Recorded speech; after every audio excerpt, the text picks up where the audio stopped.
अस्सलाम वालेकुम। तो आज हमारा लेक्चर में 41 है सॉरी। इसमें हम क्या पढ़ेंगे, indexes and classification and index classification. ठीक है, अब इसमें देखें जरा हमारे पास क्या है, अपडेटिंग मल्टीपल टेबल। ठीक होगा। अब इससे पहले हमारे पास था ना, आप कह सकते हैं कि जो हमने व्यूज़ देखे थे, हमने सिर्फ और सिर्फ एक नॉर्मल व्यू देखा था जिसमें हमने एक वेबसाइट का लेआउट देखा था या फिर सॉफ्टवेयर का लेआउट के साथ कह सकते हैं। उसमें जो है हमने ना पूरी की पूरी फंक्शनलिटी देखी, व्यू होता गया। ठीक है ना। तो एक आप कह सकते हैं दो तरीके होते हैं व्यू के, एक डाटाबेस के जरिए व्यू होता है, एक वहाँ पर सॉफ्टवेयर के जरिए व्यू होता है हमारे पास। ठीक है, अब देखेंगे अब डाटाबेस के लिए से व्यू होता क्या है। डाटाबेस में जो व्यू होता है ना हमारे पास, आप कह सकते हैं एक पूरा का पूरा एक अलग फंक्शनलिटी उसकी। एक हमारे पास क्या होती है, पूरी की पूरी अलग एक फंक्शनलिटी होती है। ठीक है, अब यहाँ पे देखें हमारे पास क्या व्यू।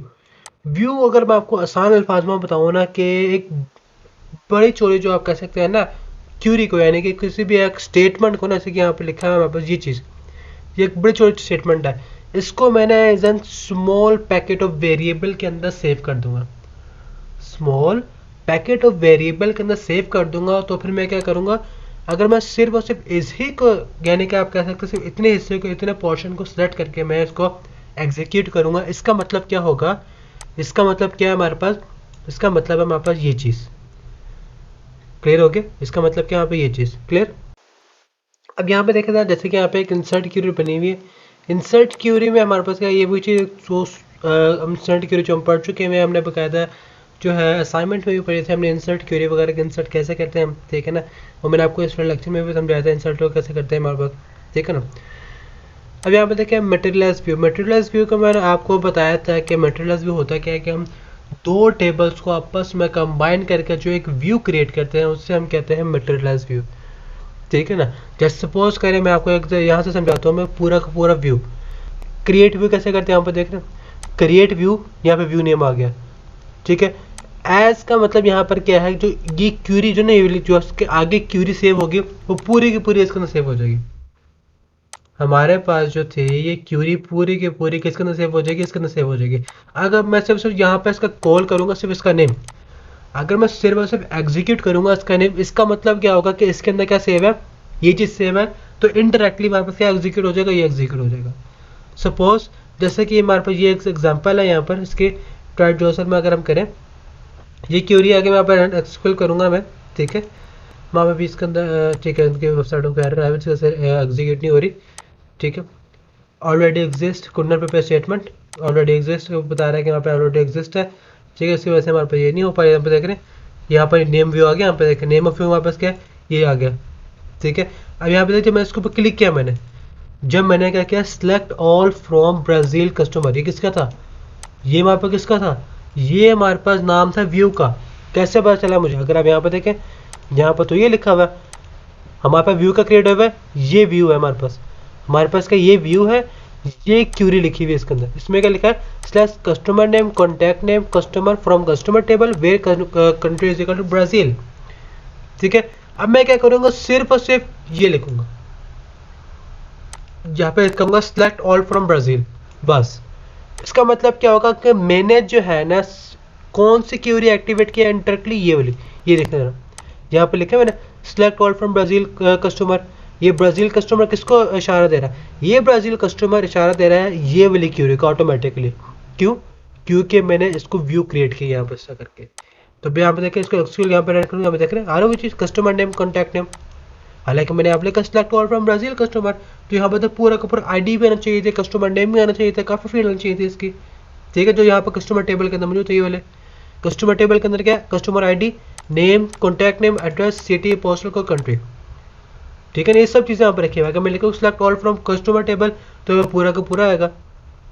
अगर मैं कह रहा हूँ ब्राज़ील कस्टमर, इसका मतलब क्या है, select all from Brazil customer, ये क्यूरी कौन से रन हो रही है हमारे पास इस टाइम पर, ये वाली ऑटोमेटिकली। क्यों, क्योंकि मैंने यहाँ पे इसका एक व्यू क्रिएट किया हुआ है। व्यू हमारे पास एक ऐसा वेरिएबल होता है जो उसके अंदर हम क्या सेव करते हैं, कोई ना कोई एक एसक्यूएल क्यूरी सेव करते हैं। क्लियर हो गया, जैसे कि पूरी की पूरी ये वाली क्यूरी किस में सेव है, इसके अंदर सेव है। क्लियर हो गया।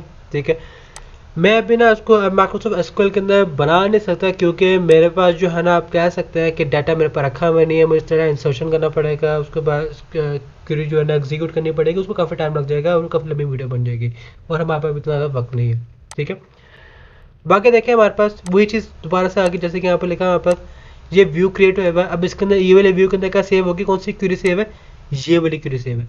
अब मैं लिखूंगा select all from product above average price. इसका मतलब क्या होगा, इनडायरेक्टली कौन सी क्वेरी रन हो जाएगी, ये वाली। क्लियर होगी, यहाँ पे देखें, क्लियर होगी। अब यहाँ पे देखें SQL updating a view. Updating का मतलब क्या है, अपडेट का मतलब क्या है, अगर हमारे पास ये वाला ये वाला जो हमारे पास व्यू है ना, ये वाला व्यू अगर बन गया हुआ है तो फिर क्या करें, उसी को अपडेट कर दे, यानी कि उसको रिप्लेस कर दे, ओवरराइट कर दे। ठीक है ना, सपोज करें कि मेरे पास जो है यहाँ पर, इधर ही मैं लिख लेता हूँ, यहाँ पर लिखा है ABC। मैंने एक मतलब ABC लिख लिया, अब मैंने दोबारा क्रिएट किया तो उसे क्या करेगा, रिमूव करेगा, दोबारा इसे को रिप्लेस कर देगा। ठीक है ना, उसी नाम से। क्लियर हो गया, अच्छा जी। अब यहाँ पर देखें हमारे पास जो है ना, इसके अंदर क्या लिखा हुआ है, अपडेटिंग अ व्यू। अपडेटिंग में हम क्या लिखेंगे, क्रिएट और रिप्लेस। आपने ये हमेशा याद रखना है, क्रिएट और रिप्लेस, आगे व्यू, व्यू नेम, यहाँ पर वापस एज के आगे क्या आ जाएगा, वो वाली क्यूरी आ जाएगी जो आपने एग्जीक्यूट करनी होगी। जैसे कि यहाँ पर लिखा हुआ है क्रिएट और रिप्लेस, हमारे पास आगे लिखा है select customer name, customer city, sorry contact name, city from customer, where customer is equal, country is equal to Brazil. ठीक है ना, अगर मैं इसका एसक्यूएल करूंगा, उसने क्या भी, ये हमारे पास आर्ट कुन्नर प्रिपेयर स्टेटमेंट नेयर वन और सिंटैक्स। ठीक है, अब यहाँ पे देखें ये क्योंकि उन्होंने पहले से बना कर रखी है तो भी एरर आ रहा है, इसमें एरर नहीं आएगा। ठीक है, यहाँ पे देखें, इसको मैं क्लिक करूंगा, मेरे पास आ गया पूरा का पूरा customer name, contact name. Clear हो गया, ये हमारे पास कौन सी क्यूरी एक्टिवेट हुई है, ये वाली क्यूरी मेरे पास एक्टिवेट हुई है, इसको एक्टिवेट करने के लिए, यानी कि ये वाली। ठीक है, जब मैंने यहाँ पे लिखा ना select all from Brazil customer, इसका मतलब है कि मेरे पास जो है ना, इस टाइम पे ये वाली क्यूरी ऑटोमेटिकली एग्जीक्यूट हो गई है। अब इसका फ़ायदा क्या होता है, इसमें हमारे पास फ़ायदा होता है इंफॉर्मेशन हाइडिंग का काम आता है, कि हमने जो है ना अपनी लंबी चौड़ी जो क्यूरी थी वहाँ पे एसक्यूएल करी, उसको ना श्रिंक कर दिए, श्रिंक करके किसके में सेव कर दिए, हमने इसके अंदर सेव कर दिए, ये इसके अंदर सेव कर दिए। आप नाम जो मर्जी रख सकते हैं, वो डिपेंड करता है कि आपने वर्किंग क्या कर रहे हैं वहाँ पर। ठीक है, और मजे की जिसका सिक्योरिटी लेवल हाई हो जाता है, सिक्योरिटी लेवल इसका हाई हो जाता है, जाहिर बात है। अब अगले बंदे को क्या पता कि इसके अंदर क्या सेव है, अगला बंदा समझेगा टेबल है, अगला बंदा तो ये समझेगा टेबल है, असल में ये टेबल नहीं, ये एक व्यू है। व्यू के अंदर हमारे पास क्यूरी सेव है, कौन सी वाली, ये वाली, जो यूजर को पता ही नहीं कौन सी क्यूरी है, वो सिर्फ और सिर्फ देखेगा ये चीज़। अब ब्राज़ील कस्टमर, ब्राज़ील कस्टमर तो आपको टेबल बना नहीं, यहाँ पर देखें ज़रा, यहाँ पर तो ब्राज़ील कस्टमर का टेबल ही नहीं है हमारे पास, इधर हमारे पास जो है ब्राज़ील कस्टमर को टेबल ही नहीं है। अब जो हैकर है, जो भी वहाँ पर कोई एसक्यूएल इंजेक्शन करेगा, उसे तो पता ही नहीं होगा कि कौन सा टेबल है। ठीक है ना, उसका ये फ़ायदा होता है, सिक्योरिटी लेवल हमारे पास हाई हो जाता है। क्लियर हो गया। ड्रॉपिंग का व्यू आने के, अगर हमने डिलीट करना हो व्यू को तो लिखेंगे ड्रॉप व्यू नेम, व्यू, आगे जो सा आपने व्यू डिलीट करना होगा वो डिलीट हो जाएगा। क्लियर हो गया, ये हमारे पास था पूरा का पूरा व्यू का इंट्रोडक्शन इन डाटाबेस। आपने हमेशा याद रखना है, जो लेक्चर नंबर 48 89 मैंने आपको पढ़ाया था, वो हमारे पास था सॉफ्टवेयर का लेआउट का व्यू। सॉफ्टवेयर जो हमारे पास अभी आपको नजर आ रहा है, जहाँ पे मेरा माउस कर्सर जो है मेरा मूव हो रहा है, मूविंग हो रहा है वहाँ पर कर्सर, तो ये हमारे पास एक है एसक्यूएल, सॉरी वेबसाइट का लेआउट पे सॉफ्टवेयर का लेआउट, यानी कि व्यू। जो मैंने अभी आपको पढ़ा है ये वाला, ये हमारे पास किसका होता है, डेटाबेस का व्यू। व्यू क्या करता है, बेसिकली एक एसक्यूएल क्वेरी को सेव करता है किस तरह के से एक स्मॉल वेरिएबल के अंदर, पर उस स्मॉल वेरिएबल का यूज़ करते हुए हम आगे वर्किंग करते हैं। क्लियर हो गया, इसका फ़ायदा क्या होता है, एडवांटेज सुन लें आप, कि इसके एमसीक्यूज़ वगैरह पे यूनिवर्सिटी में हमारे पास जो है ना शॉर्ट के तौर पर वेबिनार के तौर पर पूछ भी सकते हैं वहाँ पर, क्योंकि वहाँ पे हैंड आउट्स के अंदर ही मौजूद है, ये लिखे हुए ना सारे के सारे पॉइंट्स, ये वाले पॉइंट, ये सारे के सारे ये इसी के बारे में लिखे हुए एडवांटेज है, और लिखे हुए सारे के सारे इसके कि इसका फ़ायदा है, क्या एडवांटेज है। आई होप आपको यहाँ तक सब पर क्लियर हो गया होगा कि यहाँ पे व्यू वगैरह क्या होता है डेटाबेस के अंदर, एसक्यूएल के अंदर, और वहाँ पर जो अगर वेबसाइट है, किसी भी सॉफ्टवेयर के लेआउट के व्यू के बारे में बात करेंगे, उसको भी आपको क्लियर हो गया होगा। क्यों, क्योंकि मैं आपको 39 और 40 लेक्चर में से पढ़ा देता कि ये वेबसाइट का व्यू या फिर किसी भी सॉफ्टवेयर का व्यू कैसा होता है। ठीक है, ये मैंने आपको डेटाबेस का भी व्यू पढ़ा दिया लेक्चर नंबर 41 में। ये आपने पॉइंट्स लाजमी पढ़ लेने हैं जो मटेरियल्स व्यू के अंदर नीचे लिखे हुए ये वाले जो पॉइंट लिखे हुए लाजमी आपने ये वाले पॉइंट्स पढ़ लेने हैं, ठीक है। अगर हमारे पास है ट्रांजैक्शन मैनेजमेंट। ट्रांजैक्शन मैनेजमेंट बहुत ज़्यादा इंपॉर्टेंट, शॉर्ट भी आता है कभी कभार, इसका लॉन्ग भी आ जाता है। अगर आप इसके 5 रुपये देखेंगे तो आपके पास आ जाएगा। मैंने यहाँ से कुछ नहीं पढ़ाना ट्रांजैक्शन का मैंने, ठीक है ना, क्योंकि आगे लेक्चर में 42 में भी ट्रांजैक्शन के बारे में ही है, ठीक है, कि वहाँ पर serialization क्या होता है, transaction management concept, transaction scheduling, concurrent execution of transaction, need for concurrency control, serialization, locking, deadlock, ठीक है ना। ये जो हमारे पास है ना, मैं आपको उसका सारा कॉन्सेप्ट समझा दूंगा, ठीक है। यहाँ से मैं आपको पढ़ा दूंगा कि यहाँ पे लिखा हुआ क्या है, ठीक है, उसको परफॉर्म भी थोड़ा बहुत करके दिखा दूंगा। लेकिन इसमें आप देखते हैं इसकी लॉजिक क्या है, ठीक है ना। सब बातों को छोड़े, सबसे पहले बात करते हैं इसकी लॉजिक क्या है। इसकी लॉजिक अगर हम देखें, मैं यहाँ पर डट जाऊंगा वेबसाइट के अंदर, ठीक है ना, वहाँ पर बहुत मजे का समझाया हुआ है, मुझे मजा आके पढ़ के। यहाँ पे देखें, ये जावा टी पॉइंट है, आप जो से मर्जी वेबसाइट में जाए वहाँ से पढ़ लें, जरूरी नहीं कि जावा टी पॉइंट W3 स्कूल का सारा लेके आप तैयारी करें। आप जो से मर्जी ट्यूटोरियल पॉइंट में चले जाएं, यूट्यूब के जरिए पढ़ लें, आप किसी दूसरे लेक्चर से पढ़ लें आप, ठीक है ना। लेकिन आपका क्या है, कॉन्सेप्ट क्लियर हो। नंबर 1 पॉइंट क्या है हमारे पास, कॉन्सेप्ट क्लियर होना चाहिए है, अदरवाइज आप पेपर के में जो है ना फंस जाएंगे। आपको समझ नहीं आया कि यहाँ पर लिखना है कि यहाँ पर परफॉर्म कैसे करना है, यहाँ पर करना है क्या, ठीक है ना। तो नंबर 1 पॉइंट क्या है, आप उसे कॉन्सेप्ट क्लियर करें। अब यहाँ पर देखा ट्रांजैक्शन में क्या होता है, जब आपने कोई चीज़ बाय करते हैं, ऑनलाइन परचेज करते हैं, आप क्या करते हैं, किसी चीज़ पर क्लिक करते हैं, बाय पे क्लिक करते हैं। जब बाय पे क्लिक करने के बाद आपको एक ट्रांजैक्शन आता है फॉर्म, यानी कि उसका आपका नाम आता है, एड्रेस वगैरह आता है, पोस्टल कोड आता है, सिटी आती है, रीजन आता है, उसके अलावा आपका ID कार्ड नंबर, आपका जो है सी वो जो नहीं होता वीज़ा कार्ड नंबर जो होता है, आपका debit card number, credit card number, या फिर जैस का इजी पैसा वगैरह, उस पर क्लिक करते हैं, वो लिखते हैं। फिर उसके बाद कमिट और रोल बैक। कमिट का मतलब क्या होता है, हमारे पास क्या है, हमारे पास ट्रांजेक्शन कंप्लीट हो गई है। और रोल बैक का मतलब क्या है कि किसी ना कोई एरर आया है, एरर की वजह से जो है आपकी ट्रांजेक्शन कंप्लीट नहीं हो पाई, और आपके फिर वो क्या होता है, रोल बैक हो जाता है। चेंजेस क्या होती हैं, अंडू हो जाती हैं। चेंजेस क्या होती हैं, अंडू हो जाते हैं, जैसे पुरानी स्टेट थी वैसे ही आ जाता है, ये होता है रोल बैक। कमिट का मतलब क्या है कि वहाँ पर ट्रांजेक्शन कंप्लीट हो गई है, और जो उनसे आपने अपडेट रिकॉर्ड करना था वो आप वहाँ पर डाटाबेस में आकर अपडेट हो जाएगा, ठीक है ना। क्लियर हो गया, गुड हो गया। अब यहाँ पर देखें जरा, हमारे पास यहाँ पर transistor property, durability, automatic consistency, isolation, ये हमारे पास कुछ पॉइंट्स होते हैं, ये अपने याद रखने, आपके फ्यूचर में काफ़ी ज़्यादा काम आएंगे ये पॉइंट्स वाले। ड्यूरेबिलिटी, ऑटोमेसिटी, कंसिस्टेंसी और आइसोलेशन, ठीक है। अब इसका मतलब क्या है, सबसे पहले बात करते हैं ऑटोमेसिटी, ठीक है, यानी कि जब आपने ट्रांजेक्शन के ऊपर क्लिक करते हैं ना, वो हमारे पास ऑटोमेसिटी होता है, ठीक हो गया। अब उसके बाद हमारे पास आता है कंसिस्टेंसी, कंसिस्टेंसी, ठीक है। कंसिस्टेंसी हमारे पास क्या होता है, जो हमारे पास ट्रांजेक्शन पर डाटा क्लिक हुआ है, क्लिक किया, जब हमने इसको ट्रांजेक्शन के बटन के ऊपर क्लिक किया, उसके बाद ऑटोमेसिटी होगा, ठीक है ना। उसके बाद हमारे पास जब कंसिस्टेंसी का मतलब क्या है कि वो हमारे पास जो स्टेट है वो कितने डाटा सेव कर रहा है, कौन से ID सेव कर रहा है, किस चीज़ को सेव कर रहा है, कितनी अमाउंट लेके जा रहा है, कितनी अमाउंट रिटर्न हो रही है, उससे हम कंसिस्टेंसी कहते हैं, ठीक हो गया।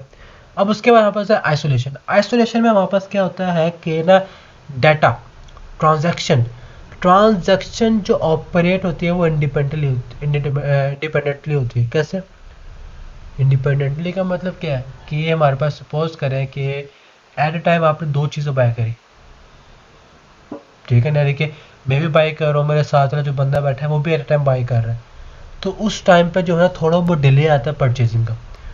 वो डिले कंट्रोल कौन करता है, वो डिले कंट्रोल करता है आइसोलेशन का। वो डिलेशन कंट्रोल कौन करता है, आइसोलेशन। यानी कि एक परचेज हो रही है, एक प्रोसेसिंग में हो रही है, जब उसका प्रोसेस कंप्लीट होगा फिर उसका वहाँ पर प्रोसेस चलेगा। क्लियर हो गया। फिर उसके बाद ड्यूरेबिलिटी। अब ड्यूरेबिलिटी में क्या होता है कि हमारे पास जो है डाटा अगर सेव हो गया तो सेव हो गया, अगर सेव नहीं हुआ तो कौन सा फंक्शन रन होगा, वो रन होगा वहाँ पर रोल बैक का।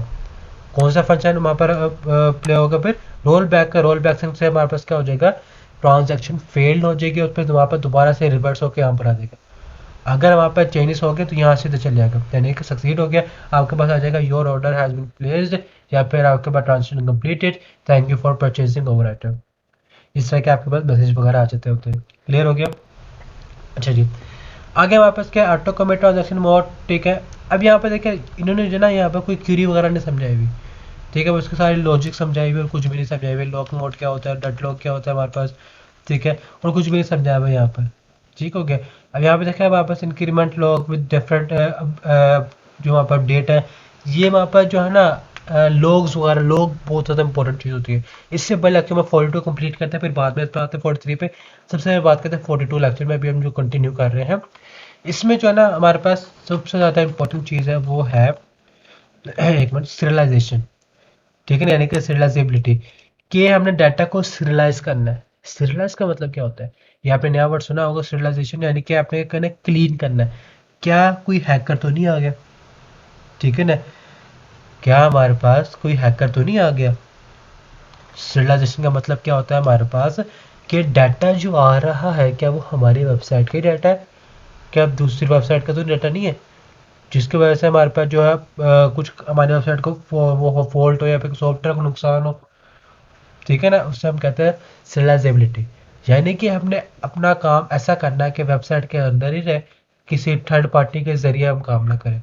यानी कि ना आप कह सकते हैं कि एक ऐसा सिक्योरिटी सिस्टम बनाना, एक ऐसा सिक्योरिटी सिस्टम बनाना कि अपने जो हमारे डाटा को प्योरीफाई कर दे, सीरियलाइज कर दे। जैसे सैनिटाइजर आप कैसे कहते हो, सैनिटाइजर होता है ना, हाथों पे लगा के आपका हाथ साफ हो जाते हैं, ठीक है, वैसी सीरियलाइजेबिलिटी होता है, जो डाटा पे लगाता है डाटा साफ हो जाता है।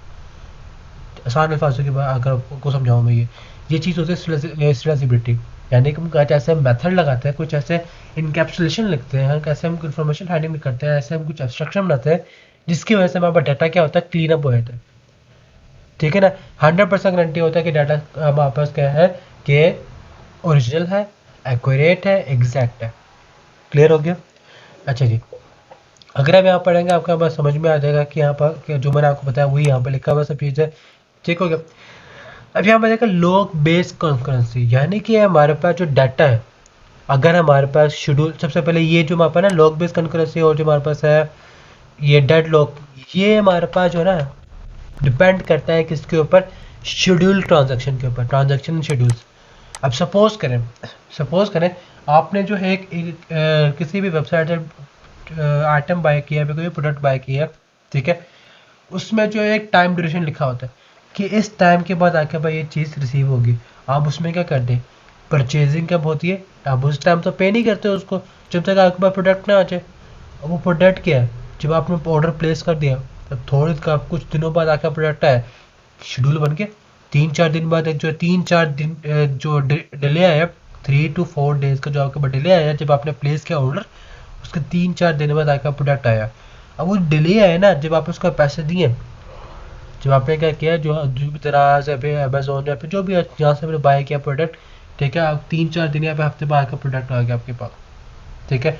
अब वो डिले आया ना, 3-4 हफ्ते का डिले, उससे हम कहते हैं शेड्यूल, कि भाई जब आपने प्रोडक्ट बाय किया है उसके इतने दिनों बाद आपके ट्रांजैक्शन कंप्लीट हुई है। क्लियर हो गया, इससे हम कहते हैं ट्रांजैक्शन एंड शेड्यूलिंग का सिस्टम, ठीक है। आगे अपन कॉन्करेंट एग्जीक्यूशन ऑफ ट्रांजैक्शन।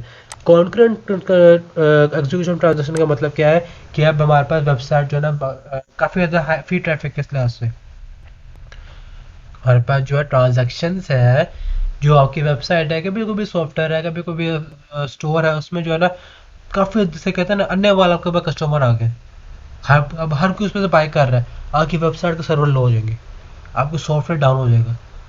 ये एलएमएस आपको पता ही होगा कि जब काफ़ी ज़्यादा रिजल्ट अनाउंस होता है, फिर कोई भी ऐसी चीज़ अनाउंस होती है, सर्वर लो होते हैं। क्यों होते हैं, क्योंकि काफ़ी ज़्यादा आवाम जो है ना हमारे पास क्या आ जाती है, वेबसाइट पर आ जाती है, सर्वर लो होते हैं, सीपीयू की कैपेसिटी फुल होती है, सीपीयू फुल हुआ, रैम फुल हो गया, तो क्या होता है, उसके सर्वर लो होते हैं, किसी की वेबसाइट ओपन होती है, किसी की वेबसाइट ओपन नहीं होती। सेम एट इज वही बिहेवियर ट्रांजेक्शन के अंदर होता है। अगर आपके पास आपकी वेबसाइट में काफ़ी ज़्यादा ट्रांजेक्शन के पैसे चल रहे होंगे, आपकी वेबसाइट सर्वर लो हो जाएंगे, एरर क्रिएट हो जाएंगे, और वो ट्रांजेक्शन फेल हो जाएगी और रोल बैक हो जाएगी, ठीक। अब आई होप आपको ये वाला टॉपिक क्लियर हो गया होगा कि इसका मतलब क्या होता है। आगे हमारे पास सिरियलाइजेशन में आपको क्लियर हो गया होगा क्या पता है, लॉग बेस्ड कंट्रोल, यानी कि हमारे पास जो है ना डाटा बेस के अंदर काफ़ी ज़्यादा रिक्वेस्ट आ चुकी हुई है, किसकी, ट्रांजैक्शन की, ठीक है। तो उस सूरत में हमारे पास जो है ना ऑटोमेटिकली शेड्यूल एक्टिवेट होता है, कि आपके ट्रांजैक्शन जो है ना इतने मिनट बाद कंप्लीट हो गया, यानी कि कवर होता है कि लोडिंग होती रहती है, आपकी ट्रांजेक्शन कंप्लीट नहीं होती, आपके पास क्या होता है वो पेंडिंग में चली जाती है। वो ट्रांजेक्शन किस में चली जाती है, पेंडिंग में चली जाती है, यानी कि कुछ मिनट के बाद, 5 मिनट बाद, 10 मिनट बाद, 15 मिनट बाद आपकी ट्रांजेक्शन ऑटोमेटिकली क्या हो जाती है, कंप्लीट हो जाती है या फिर रिवर्स बैक हो जाती है। अक्सर अक्सर ही क्या होता है जैज़ कैश के अंदर ये भी होता है कि आप जब पैसे सेंड कर रहे होते हैं, आपके वहाँ पे लोडिंग हो होकर ना क्या होता है कि ट्राई अगेन का एरर आ जाता है। ट्राई अगेन एरर की वजह से क्या होता है, आपकी ट्रांजेक्शन पेंडिंग में चली जाती है, या तो वो ट्रांजेक्शन सक्सेसफुल हो जाएगी या फिर रोल बैक होकर दोबारा आपके अकाउंट में पैसे आ जाएंगे। ठीक है ना, इस तरह से लॉग बेस्ड कॉन्करेंसी। क्लियर हो गया। अच्छा जी, आगे हमारे पास क्या है, ये देख रहे हैं, ये हमारे पास ट्रांजेक्शन चल गई है। ठीक है ना, आगे वहाँ पर पेंडिंग में चली गई है। पेंडिंग में चलने के, पेंडिंग का मतलब क्या होगा, यहाँ पर रुक गई है। यहाँ पर ट्रांजेक्शन 2 है, जब वो चल रही होगी तो क्या होगा, वहाँ पर ये भी कंप्लीट होगी, फिर हमारे पास कंप्लीट होगी दूसरी वाली। ठीक है ना, जब पुरानी वाली की कंप्लीट होगी तो फिर ही वहाँ पर ये वाली कंप्लीट होगी। क्लियर होगी। अच्छा जी, आगे हमारे पास है डेड लॉक। डेड लॉक का मतलब क्या होता है कि हमने जो है ना एक साइकिल लगा दिया, हमने क्या कर दिया कि साइकिल लगा दे कि जब हमारे पास सपोज करें यहाँ पर उन्होंने 4 ट्रांजेक्शन आ रही, T1 T2 T3 और T4, हमारे पर कितनी ट्रांजेक्शन आ रही, 4। हमने जो है ना एक ट्रांजेक्शन चली, उसके शेड्यूल लगा दिए, शेड्यूल स्टार्ट हुआ, रोल बैक हो या फिर कमिट हो जाएगा। कमिट का मतलब क्या होता है हमारे पास, ये ट्रांजेक्शन सक्सेसफुल हो जाएगी। ठीक है ना, ये होता है हमारे पास डेड लॉक। डेड लॉक क्या करता है, हमारे पास शेड्यूल लगा देता है ऑटोमेटिकली कि ये ट्रांजेक्शन कब कंप्लीट होनी है, ये ट्रांजेक्शन कब कंप्लीट होगी, ये ट्रांजेक्शन कब कंप्लीट होगी। तो डेड लॉक और जो है लॉक वाला जो ऊपर डेड लॉक और ये हमारे पास था, ये कौन सा लॉक था, लॉक बेस्ड करेंसी कंट्रोल। ये किस पर, दोनों फ़र्क क्या हुआ। लॉक बेस्ड करेंसी कंट्रोल एक पूरा टॉपिक है, ये इसकी कैटेगरी है। डेड लॉक, डेड लॉक इसकी कैटेगरी है। ठीक है ना, और डेड लॉक प्रिवेंशन ये इसका तरीका बताया हुआ है कि वेट होता है, या तो डाई हो जाएगा या तो क्या हो जाएगा, आगे हमारे पास ट्रांजेक्शन कंप्लीट हो जाएगी। क्लियर हो गया। अब आगे हमारे पास टॉपिक है लेक्चर 43। लेक्चर 43 हमारे पास है increment long with different updates. इसके मतलब क्या है कि हम ना एक क्यूरी बनाते हैं। क्यूरी में क्या करते हैं हम कि ना, आप कह सकते हैं कि जैसे यहाँ पर इसी यहाँ समझे T1 बिगिन, इसका मतलब क्या है, हमने ना यहाँ पर डिफाइन कर दे कि हमारे पास एक ट्रांजेक्शन शुरू होने लगी है, ट्रांजेक्शन यहाँ से क्या होने लगी है, शुरू होने लगी है। ठीक है, कितने रुपए जा रहे हैं, 33 रुपये जा रहे हैं। कितने रुपये जा रहे हैं यहाँ पर, 33 रुपये जा रहे हैं। एक ट्रांजेक्शन यहाँ पर स्टार्ट होगी, दूसरी भी ट्रांजेक्शन स्टार्ट होगी, इसके 9 रुपये। इसके ट्रांजेक्शन दूसरी वाली कितने हो गए, 43 हो गए। अभी दोनों क्या हो जाएंगे, कंबाइन हो जाएंगे। 33 + 9 कितने हो गए, 43। ठीक है ना, बल्कि 43 नहीं होते, ये वापस कम ही होते हैं इससे। एक तरीके से ना आप कह सकते हैं हमने कंबाइन करके ना टोटल बजट निकाल के टोटल कितने पे का ट्रांजेक्शन और फिर हम उसको आगे फॉरवर्ड करते हैं। एक ये तरीका भी होता है। ठीक है ना, यानी कि लॉग में वापस क्या होता है, लॉग, लॉग का बेसर आपने याद रखना है, ये ना आप प्रोग्रामिंग के अंदर काफ़ी ज़्यादा सुनेंगे। ठीक है, लॉग क्या होता है, वापस एक एरर लॉग होता है जिसमें हम सारे के सारे क्या होते हैं, डिपेंडेंसीज लिखी होती हैं। डिपेंडेंसीज का मतलब क्या होता है हमारे पास कि आप क्या क्या चीज़ काम कर चुके हो, क्या क्या नहीं कर चुके, कौन कौन सा एरर आ चुके, कौन कौन सा एरर नहीं आए, उससे हम कहते हैं लॉग। ठीक है ना, वो वापस एरर लॉग भी हो सकता है, वहाँ पर अपडेट लॉग भी होता है, वहाँ पर इंक्रीमेंट लॉग भी होता है। इंक्रीमेंट लॉग में क्या होता है कि वहाँ पर कितनी मरतबा ट्रांजेक्शन आज के दिन हो चुकी है। इंक्रीमेंट लॉग में क्या सेव होता है कि आज के दिन कितनी मरतबा ट्रांजेक्शन हो चुकी है, उससे हम कहते हैं इंक्रीमेंट लॉग। चेक पॉइंट क्या होता है, चेक पॉइंट का मतलब होता है कि हमारे पास डाटा कहाँ से शुरू हुआ, डाटा कहाँ पे ख़त्म हुआ, उससे हम कहते हैं चेक पॉइंट। क्लियर हो गया। अच्छा जी, increment log with immediate updates, यानी कि इंक्रीमेंट लॉग का मतलब क्या है कि मिसाल के तौर पर मैंने एक ऑर्डर रिप्लेस किया, मैंने ऑर्डर क्या किया, रिप्लेस किया, अब मैंने दरमियान में ऑर्डर कैंसिल कर दिया, अब वहाँ पर अपडेट जो है ना उसका भी रिकॉर्डेड सेव होगा, उससे कहाँ पर सेव होगा, लॉग के अंदर सेव होगा। क्लियर हो गया। रिकवरी सीक्वेंस, रिकवरी सीक्वेंस का मतलब क्या होता है कि हमारे पास को सपोज करें एक डेटाबेस क्रिएट हुई थी, वो डिलीट हो गया, अब उसका जो डाटा जो टेम्परेरी सेव होता है, कहाँ पे सेव होता है, लॉग फाइल के अंदर सेव होता है कि हमने जो इसके अंदर कौन कौन सी क्यूरीज चलाई थी, कौन कौन से क्यूरी चलाने से एरर क्रिएट हुए थे, कौन कौन से अपडेशन किए थे, कौन कौन से इंसर्शन किए थे, वो सारा उसमें सेव होता है। उसके जरिए ना बैकअप निकाल के डेटाबेस का फिर वो रिकवर करते होते। क्लियर हो गया। अच्छा जी, अब यहाँ पे क्या कॉन्करेंसी कंट्रोल मैंने आपको बता दिया कि हमारे पास जो है ना ट्रांजेक्शन का एक सेकंड तरीका होता है, वैसे एक सेकंड तरीका नहीं, किसी का हिस्सा है वैसे दूसरे वे में काम करने का, ठीक है। तो इसमें हमारे पास क्या होता है, मल्टीपल यूजर क्या होता है, टाइम क्या होता है, डाटा यानी कि ट्रांजेक्शन कर रहे होते हैं एट ए टाइम, दोनों चीज़ें बाय कर रहे हैं, एक मैं बाय कर रहा हूँ एक आप बाय कर रहे हैं एट ए टाइम, ठीक है ना। वेबसाइट पर ज़्यादा लोड हो गया यानी कि सर्वर डाउन हो गया, अब उस वक्त हमारे पास क्या अप्लाई होगा, कंकरेंसी कंट्रोल। ये हमारे पास को सबसे पहले किसी ट्रांजेक्शन की थी उसकी ट्रांजेक्शन क्या हो जाएगी, कंप्लीट हो जाएगी, और मेरी वाले की ट्रांजेक्शन क्या हो जाएगी, पेंडिंग हो जाएगी, ठीक है ना। किसी है तो हम दोनों में से किसी एक है तो पेंडिंग हो जाएगी ट्रांजेक्शन, या फिर हम दोनों में किसी एक की कंप्लीट हो जाएगी, ठीक है ना। इसमें आप क्या होता है, जो प्रॉब्लम क्या आती है, अब जाहिर बात है, अब एक लोडिंग के दरमियान में आपको सर्वर डाउन हो जाता है, कई बार आपको देखा होगा, हुआ भी होगा आपके साथ कि जब आप एम सी क्यूज़ कर रहे होते हैं सर्वर डाउन होते हैं, सर्वर डाउन होते हैं, जब वापस आते हैं वो आपके एम सी क्यूज़ क्या आते हैं, एरर आया था, एरर क्या आता है कि आपने रिफ्रेश किया, लेकिन मैं रिफ्रेश किया नहीं होता, वहाँ पर आया था ना कि एक्सीड टाइम का एरर आया था कभी, क्यों, क्योंकि अभी वहाँ पे अपडेट लोग ही खराब हो जाता है, जो लेटेस्ट अपडेट होता है वही खराब हो जाती है इस सर्वर डाउन की वजह से, ये वो चीज़ है लोएस्ट अपडेट प्रॉब्लम ये होता है। अनकम्प्लीट अपडेट प्रॉब्लम, इसका मतलब क्या है अभी कि हमारे पास जो हमने ट्रांजेक्शन की थी, जो हमने ट्रांजैक्शन की थी उसमें जो है हमारे पास डाटा फेल हो गया, यानी कि वो रोल बैक हो जाएगी, ट्रांजेक्शन दरम्यान में कैंसिल आउट होकर वापस आ जाएगी पैसे। इनकंसिस्टेंट प्रॉब्लम क्या होता है हमारे पास, कई बार ऐसा भी होता है कि हमारे पास ट्रांजेक्शन की भी दरम्यान में फेल होगी और हमारे पेमेंट भी कट गई है ठीक है ना। क्या हुआ है हमारे पास कि हमने ट्रांजैक्शन की है, ट्रांजैक्शन क्या किया हमने, सबमिट की है, ठीक है। उसमें वहाँ पर ट्रांजेक्शन सबमिट होते होते लोडिंग के दरमियान में एक एरर आ गया, एरर तो आ गया, ट्रांजेक्शन चली गई है, ठीक है, लेकिन किस में से कन्वर्ट हो जाएगी, पेंडिंग में। तो वो पेंडिंग में कन्वर्ट हो जाएगी ना, तो हमारे पास वहाँ से पैसे भी कट गए, जब पैसे कट गए तो हमारे पास ये कौन सा एरर हो गया, इनकंसिस्टेंट प्रॉब्लम, यानी कि जो हमारे पास जाहिर बात है अगले बंदे के पास तो पैसे पहुंचे नहीं है, तो पैसे की चीज़ से कटे, जब अगले बंदे के पास पैसे पहुंचे नहीं है पेंडिंग में, तो पैसे की चीज़ से कटे, तो ये होते हैं हमारे पास इनकंसिस्टेंट प्रॉब्लम के दरमियान में एरर आने की वजह से हमारे पास जो एनालिटिक रिपोर्ट होती है उसमें कुछ ना कुछ ख़राब हो जाता है। क्लियर हो गया।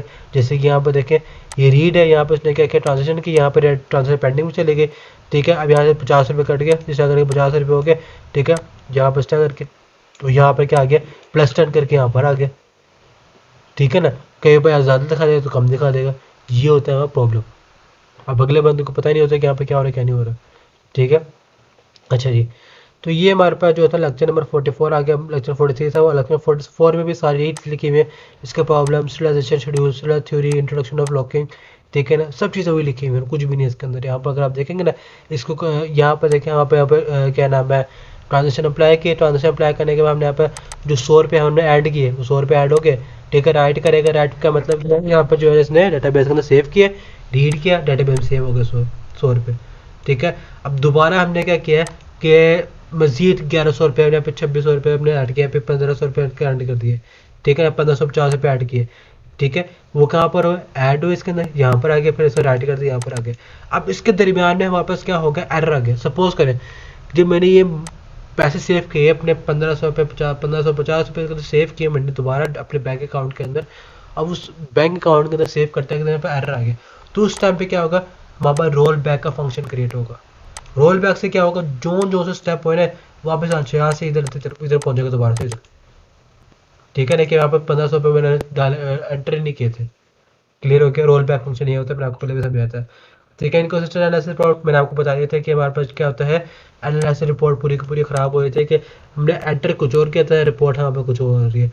सीरियल एग्जीक्यूशन हमारे पास क्या होता है कि 1 बाय 1 करके वहाँ पर एग्जीक्यूशन होगी, पहले फर्स्ट कंप्लीट होगी, फिर सेकंड, फिर थर्ड, फिर फोर्थ, फिर फिफ्थ, फिर सिक्स, ठीक है ना, यानी कि रैंडमली कंप्लीट नहीं होगी, 1 बाय 1 होकर कंप्लीट होगी, और हर किसी का एक अलग आईडी का नंबर होगा, ठीक है, जिसे हम कहते हैं ट्रांजैक्शन कोड, जिससे हम कहते हैं ट्रांजैक्शन आईडी या फिर ट्रांजैक्शन कोड, जो हमारे पास हर किसी बंदे की यूनिक होती है। क्लियर हो गया। अच्छा जी, आगे हमारे पास जो है ना, जैसे कि यहाँ पे उन्होंने एक टेबल बनाया हुआ है मैथमेटिकल हिसाब से, कि रीड रीड राइट कमिट है, बस इसके आप कम्बिनेशन बना के उन्होंने बनाया हुआ, कुछ भी नहीं बनाया हुआ, ठीक है। सीरियलाइजेशन का आप बता चुका हूँ, लॉकिंग का भी आपको बता चुका हूँ मैं, ठीक है। लॉकिंग में सारा वही है, बस आपने उनको पढ़ लेना है, ठीक है, दिमाग को सारा कॉन्सेप्ट समझा दिए। अगला लेक्चर 45 है, लेक्चर 45 डेड लॉक हैंडलिंग है, टू फेस लॉकिंग है, लेवल ऑफ लॉकिंग है, टाइम स्टैम्पिंग है। ठीक है। लॉकिंग डाटा का मतलब क्या होता है हमारे पास कि किसी भी चीज़ को ना कंट्रोल करना है, उसकी शेड्यूलिंग को, किसको कंट्रोल करना है, उसकी शेड्यूलिंग को कंट्रोल करना है, जिसके जरिए वहाँ पर ट्रांजैक्शन के दरमियान में एरर ना आ सके। ठीक है, जिसके दरमियान में एरर ना आ सके। ठीक है ना, उसे हम कहते हैं लॉक। जैसे कि मैंने आपको बताया पूरा का पूरा, अगर आप उसको पढ़ेंगे आपको बिल्कुल समझ आ जाएगा। ठीक है, जैसे कि मैंने आपको उसका कॉन्सेप्ट भी बता दिया कि इसका कॉन्सेप्ट क्या है हमारे पास, कि ट्रांजैक्शन को ऐसे लेवल पे लेके जाना कि जैसे कि आइसोलेशन लेवल आ गया यहाँ पे लिखा हुआ। अभी मैंने आपको बताया था आइसोलेशन लेवल क्या होता है, पेंडिंग पे लेकर चले जाना है। कहाँ पर लेके चले जाना है, पेंडिंग पे लेकर जाना है, ये लेवल है वो बोला। ठीक है, तभी तो मैंने आपको 4 लेवल पढ़ा दी मैंने। अब आपको समझ आ गया होगा कि 4 लेवल इंपॉर्टेंट क्यों है ये वाले, क्योंकि ये ट्रांजैक्शन फुलफिल करने में मदद है। डेड लॉक मैंने बता दिया कि इस लॉकिंग के अंदर, किसके अंदर, जो हमने लॉक किया इसके अंदर, शेड्यूलिंग के अंदर अगर कोई मसला आ जाए उससे हम कहते हैं डेड लॉक कहते होते हैं। ठीक है ना, कभी कभार डेड लॉक क्या होता है कि इसके अंदर चांस होता है कि वहाँ पर ट्रांजेक्शन या तो कंप्लीट हो जाएगी या तो वहाँ पावर क्या हो जाएगी, वो रोल बैक हो जाएगी। ठीक है, डेडलॉक हैंडलिंग क्या होता है, prevention detection and solution is not always possible. Deadlock is detect by weight of graph. यहाँ पर देख रहे हैं मैंने बता दिया, यहाँ पर prevention is not always possible. Prevention is not always possible का मतलब कि या तो वो ट्रांजेक्शन कंप्लीट कर देगा या तो नहीं करेगा। ठीक है ना, इसे हम कहते हैं डेडलॉक प्रिवेंशन कहते हैं उसको। ठीक है, यहाँ पे देख रहे हैं ट्रांजेक्शन चलेगी। ठीक है ना, यहाँ पर ट्रांजेक्शन कंप्लीट हो गई, यहाँ ट्रांजेक्शन की या तो वापस आ जाएगी या फिर चली जाएगी। ठीक है ना, या तो क्या होगी, घूम फिर के दोबारा वापस आ जाएगी। ठीक हो गया। Two phase locking, two phase locking वहाँ पर कुछ ऐसा ही होता है कि ना वहाँ पर लेवल बनाते थे। लेवल में क्या होता है, वहाँ पे देख रहे हैं डेटाबेस है, यहाँ पे area one area B area C. ठीक है, यहाँ पर ट्रांजेक्शन कहाँ स्टार्ट हो रही है, यहाँ से स्टार्ट हो रही है। ठीक है, आगे हमारे पास क्या, ठीक है, जैसे यहाँ पर बना हुआ file file file, record record record, add add. इसका मतलब क्या, वहाँ पर ट्रांजेक्शन यहाँ पर स्टार्ट हुई है। ठीक है ना, यहाँ पर डाटा क्या हो जाएगा, सेव हो जाएगा। उसके बाद क्या हो जाएगा, जिसके पास पहुँचना था डाटा वहाँ पर पहुँच जाएगा, यानी कि जिसको आपने पैसे सेंड किए हैं ये वहाँ पर पहुँच जाएगा। क्लियर हो गया। ठीक है ना, उसके बाद हमारे पास टेबल लेवल लॉक होते हैं, हमारे पास और भी काफ़ी लॉक होते हैं। ठीक है, डेड लॉक रेजोल्यूशन में आपको बता चुका कि यहाँ पर तो रोल बैक होते हैं तो कमिट होते हैं। ठीक है, टाइम स्टैम्पिंग का मतलब क्या होता है, वहाँ पर शेड्यूलिंग वाला काम होता है, वो कुछ भी नहीं होता है कि हमने क्या कहते हैं अभी कि एक पेंडिंग लगा दी कि आपकी ट्रांजैक्शन जो है ना इतने दुनिया के अंदर कंप्लीट हो जाएगी। आपकी ट्रांजैक्शन जो है कल या परसों या फिर 3-4 घंटे या फिर 5 मिनट या 15 मिनट में आपकी ट्रांजैक्शन ऑटोमेटिकली क्या हो जाएगी, कंप्लीट हो जाएगी और आपको एक सीरियल ऑर्डर दे दिया जाएगा। ठीक है ना, जस्ट लाइक अगर मैं आपको दिखाऊं, मैंने अपने जो वेबसाइट बनाई हुई है उसमें भी हमारे पास ऑर्डर वगैरह लगे होते हैं ना। ठीक है, नहीं पता पैकेट वगैरह हमने वहाँ पे ऐड किए हुए हैं, पेमेंट गेट पे लगाए हैं पेपाल वगैरह के। ठीक है, अगर आप यहाँ पे देखें, अगर आपको मैं दिखाऊँ ना, मैं ये देखना, ये हमारे पास अगर परचेज पर क्लिक करूँ मैं, ठीक है, लॉगिन का आ गया, अगर यहाँ पर लॉगिन कर तो मैं पैसे मैंने एक ऑर्डर वैसे बाय किया हुआ है मैंने। ठीक है ना, गरीब पता मैंने ऑर्डर बाय नहीं किया वैसे, मैंने खुद ना एक से कहते हैं ना बैकएंड के जरिए चेंज करके ना मैंने अपना ऑर्डर खुद एक एक्टिवेट किया हुआ $249 का। ठीक है, यहाँ पे परचेज में जाऊँगा ना मैं, यहाँ पर जाके इधर लेके मैं स्ट्राइप पेपाल वगैरह में, जहाँ पेपाल में जाऊँगा पेपाल में ले जाएगा मेरी पेमेंट पेपाल।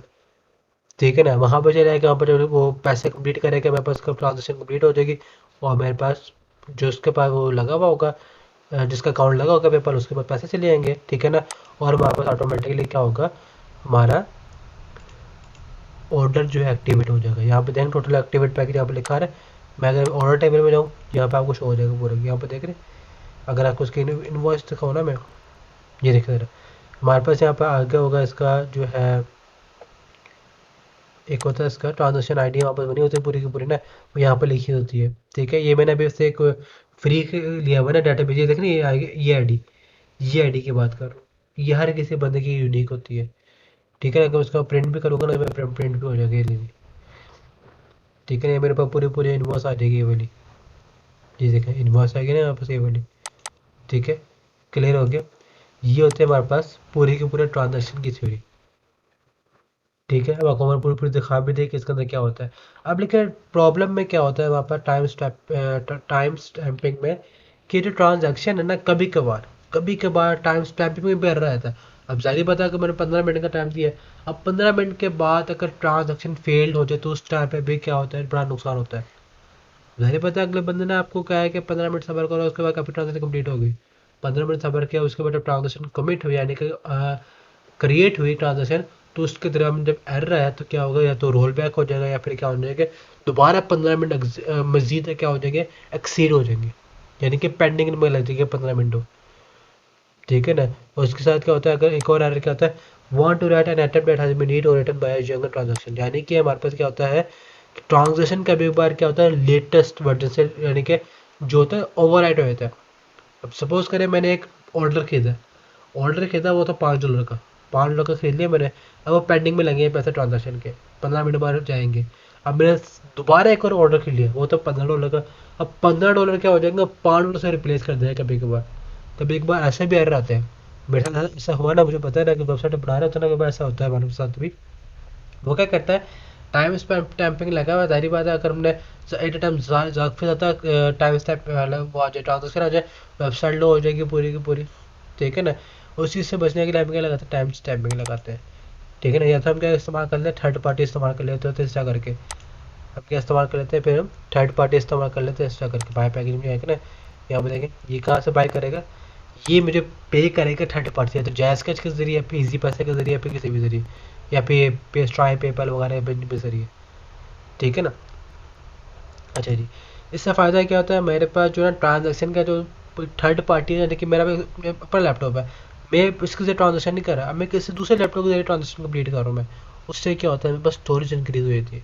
एक ये तरीका होता है अपनी प्रॉब्लम ऑफ ट्रांसफर को हल करने का।